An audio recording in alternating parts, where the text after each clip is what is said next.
Hello, everybody. This is Joseph P. Farrell with news and views from the Nefarium on Thursday, April 20th, 2023. We're going to be talking about that SpaceX Starship launch from southern Texas in just a minute. But for now, I want to talk about the housekeeping.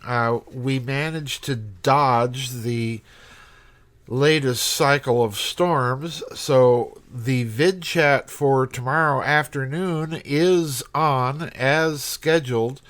So you know the routine, everybody. Please get your comments and questions submitted no later than 10 o'clock U.S. Central Time tonight. And please remember to try and keep your comments and questions rather short and concentrated, and also remember one submission per member. We've already had some submissions, so tomorrow is going to be an interesting vid chat. We had a really good one the last time, which was a makeup vid chat, and it looks like we're going to have another good one for tomorrow. I'll be there early for a little pre-chat. Some members have been complaining about the lack of our old pre-chat, so I'm going to try and be there tomorrow for a little bit of that as well. Anyway, let's get down to SpaceX.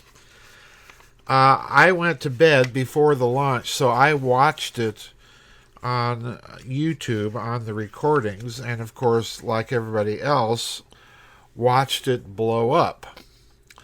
Now, rockets blowing up on launch or shortly after, as we know, and sadly know, are not a new thing. They've been doing this since the 1950s. All of those films, if you've ever seen them, of NASA's rockets exploding on the launch pad in the early days of the space race. So it's not a new thing. It's not unexpected. You have to literally test these things and submit them to the stresses of a launch and watch your telemetry very carefully to make sure that if the rocket does fail, you know how and why it failed. So I want to talk today about the SpaceX Starship versus the Saturn V. The Saturn V, as many of you know, was the big booster that NASA used during the Project Apollo era. I found an article over at orbit.com, and I'll post this article for you and in the News and Views article, because this is a relatively good article that compares Elon Musk's SpaceX Starship to the old Saturn V booster. I want to read some of this to you, and then I want to ask a very significant question that really bothers me. I don't know if it bothers any of you, but it bothers me about this launch and its failure that we just saw from Texas. So first of all, the comparison of the two with regards to size, height, and thrust here is what really intrigues me. So I'm skipping several paragraphs into this article. The article itself is titled Starship versus Saturn V, Choosing a Winner. So skipping several paragraphs in, listen to this. And I didn't know any of this about the actual design concept behind SpaceX's Starship. It's rather breathtaking when it gets right down to it. Quote, the Starship crew will contain 1,100 cubic meters of pressurized space with crew quarters for 100. Common areas, warehouses, a kitchen, and a solar flare shelter for the crew. The Starship tanker will be able to repeatedly refuel the ship in orbit, and the lunar lander will be able to transport crew and cargo from Earth orbit to the Gateway Lunar Station, land on the lunar surface, and return to the station. Saturn V can only be compared directly versus Starship cargo, but even here, the possibilities of the latter are much higher. It will be able to fly far beyond Earth's orbit, landing and taking off from the Moon and other planets. Skipping a paragraph.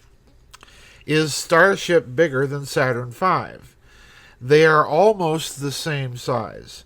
Starship is 10 meters taller but 1 meter smaller in diameter. On the other hand, standing taller, Starship accommodates a payload module with a height of 18 meters and a volume of 1,100 cubic meters, which can accommodate both crew and cargo. And this is the largest useful volume among all former, present, and currently developed space installations.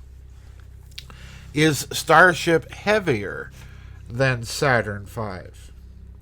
The Starship is heavier than the Saturn V by over 100 tons in dry weight, excluding fuel.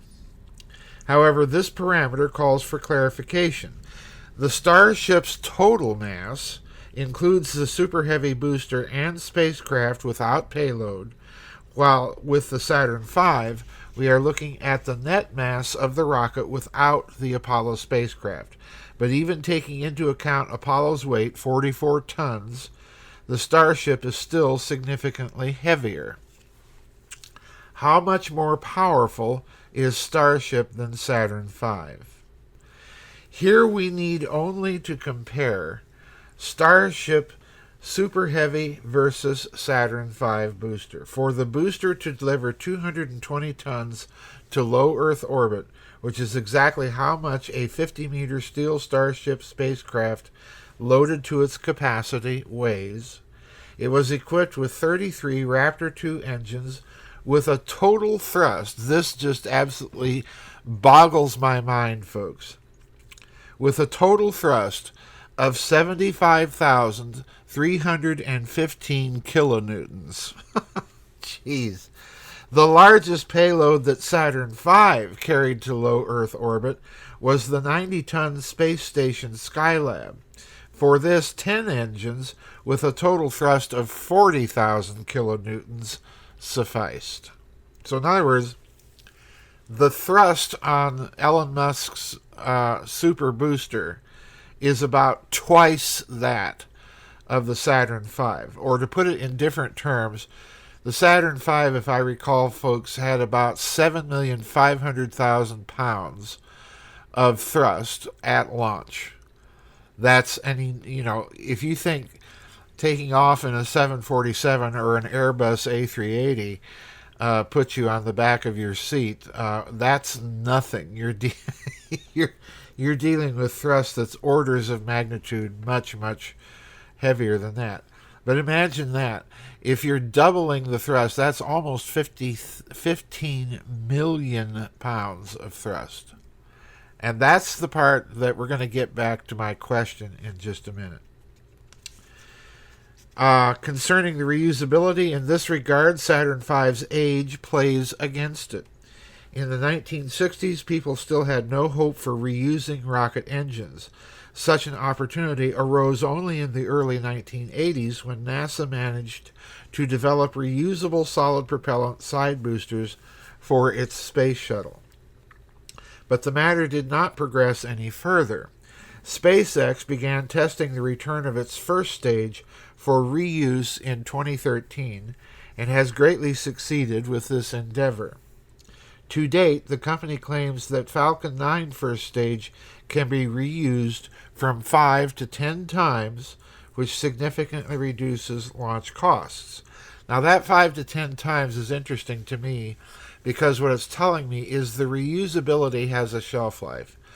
And that shelf life is dependent on the massive stresses that a craft undergoing launch undergoes. And we'll see in the case of the SpaceX here in just a minute that this is the source of my question. What are the costs? Well, quote, to date, Saturn V remains not only the most powerful but also the most expensive launch vehicle in the world. $50 billion was spent on its development, taking into account the devaluation of the U.S. dollar today. And one launch cost $1.3 billion. According to Elon Musk, about $5 billion has been spent on the creation of the Starship as of now, and its launch will cost less than any rocket on the planet. only about $2 million.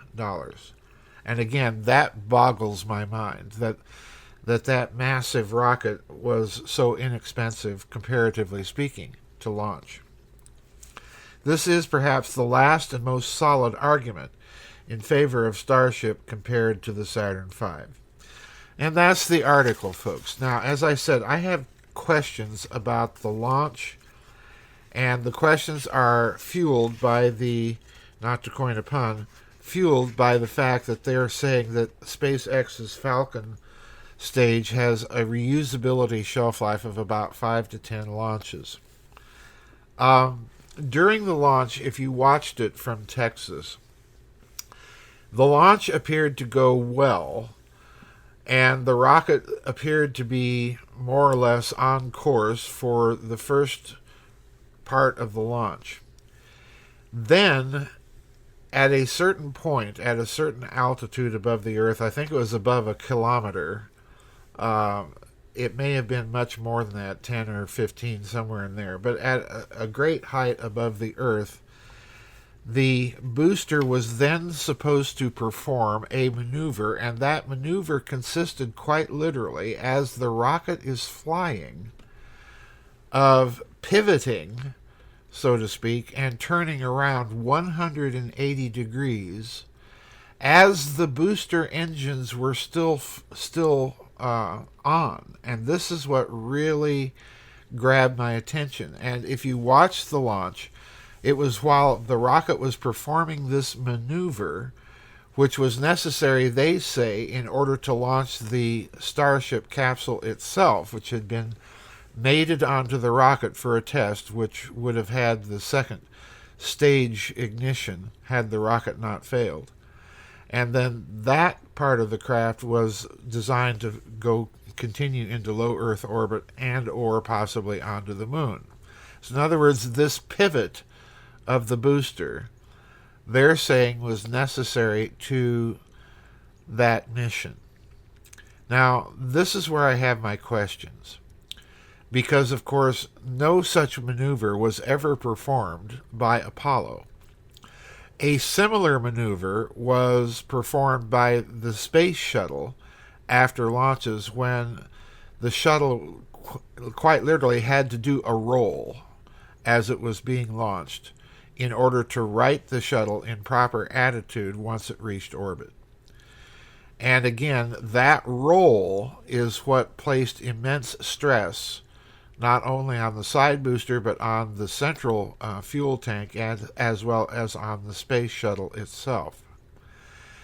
It was not, I stress and hasten to add, it was not a maneuver designed to turn the vector or the trajectory of the rocket 180 degrees as the engines were still flying. Now, this is where I have my difficulty, because if you watch the launch, and this is the way it was described, I'm not trying to invent a maneuver here, the way the launch was described, or that maneuver was described from what I heard, well, and I may be misunderstanding it, but from what I heard, this is the maneuver it was supposed to perform. After it attempted to perform it, you did see that the booster had turned around about 180 degrees, but it kept turning and rotating. In other words, it was not able to arrest the spin, and as it continued to tumble, it finally just blew up. And this is where I have my question. How do you construct a rocket sufficiently strong enough to to withstand all the stresses that is going to be put on that booster and on its engines, executing a maneuver like that without blowing the thing up? This is what bothers me here.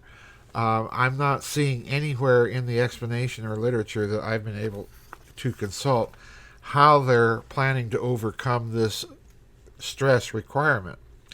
And my other question is, and it's the obvious one, is a human being strapped into a rocket that's going to generate 75,000 kilonewtons of thrust, is a person strapped into that rocket even going to be able to survive? to survive the launch process itself. Obviously, SpaceX thinks that they will be able to, but I just have to wonder why they're so confident. Have they tested people in centrifuges against that kind of thrust? What's going on here? So that's what bothers me about this launch. This whole maneuver thing seems to me, on the first glance, unnecessary. And secondly, if you're going to execute it, why execute it as the rocket engines themselves are still in their burn? This makes no sense to me. So if you share these concerns or any other concerns about the launch, please post them in the comments, because I'd like to read what everybody else is thinking about this launch. Anyway, don't forget, tomorrow we do have the vid chat. That will be it's scheduled at 2 p.m. I'm probably going to start earlier, folks, but I am going to be there early in time for some pre-chat and post-chat. Please don't forget to try and keep your questions focused and rather limited in their length. And remember, one submission per member, please. And we'll see everybody tomorrow during the vid chat. And that's it for our news and views today. Bye-bye, everybody. And God bless. We'll see you on the flip side.